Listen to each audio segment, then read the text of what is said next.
The start of the UEFA Champions League quarterfinals is usually a sign or a time of plenty of excitement among fans because, of course, it's reached the fag end of the tournament.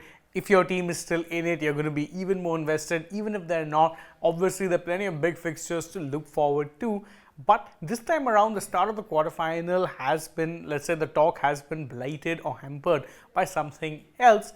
And believe you me when I say it involves potential terrorist attacks, because there has been news filtering through that terrorist attacks could be taking place across all the venues of the Champions League fixtures. Now, obviously, as of now, all of this is just a warning, but the warning comes from a credible source, and it is a warning that has been taken very, very seriously by UEFA, because even though the games are going ahead, the security levels that have been, let's say, deployed right now are very, very extra. We'll quickly go over the details of the threat and also see what exactly it is being done both by UEFA as well as, of course, the organizers of all the individual games to ensure that such a threat does not, in fact, come to pass.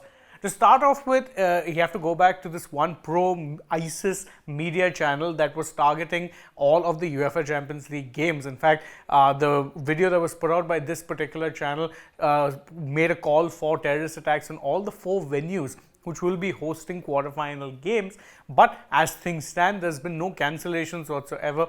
All of the games will be going ahead exactly as planned, but with enhanced security measures put in place. Now, what exactly are those enhanced security measures? Well, it varies from place to place. So, for instance, Madrid, which will be hosting the first tie between Real Madrid and, of course, Manchester City, will be deploying about 2,000 extra security personnel or police force to ensure that things don't get out of hand.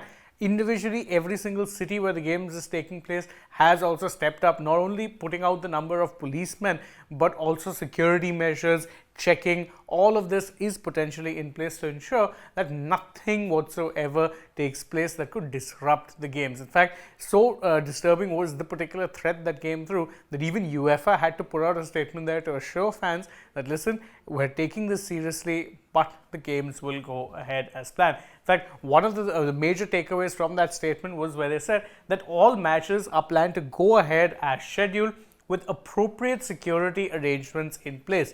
Now, of course, UEFA were never going to elaborate on what exactly those security arrangements were going to be, given you do not want that information out there in public. But what it does show you is that the issue was taken very, very seriously. And to be fair, there have been instances in the past wherein such threats, whilst they've not necessarily come to fruition, they've come dangerously close to coming to fruition on a couple of occasions, especially in even European cities. You'd think that in Europe this is something that doesn't quite happen as commonly, but it has sometimes come dangerously close to happening. I mean, a city like London would know there have been terrorist attacks there, Madrid too. So obviously there is some concern that this threat, they might not necessarily succeed, but there will be some sort of an attempt to try and disrupt these games. Definitely not what a lot of these players would have been thinking about at that point in time, knowing that, you're focused on the game. It's a crucial knockout game and you'd want to be focused on just the match. But unfortunately, it will perhaps play heavy on the minds of many. Of course, the good news is that it does seem like the authorities are well prepared. So fingers crossed, nothing of the sort takes place and that all the matches go ahead without any glitches whatsoever. What are your thoughts on this particular story? You can let us know that in the comments below, and don't forget to like this video, share it with your friends, subscribe to the channel, tap that bell, follow us also on social media. We're on Instagram, Twitter and Facebook. Don't forget to download the AajTak app, and if you're already on the channel, go ahead, check out some other videos we've done as well. For now, from my side, it's goodbye.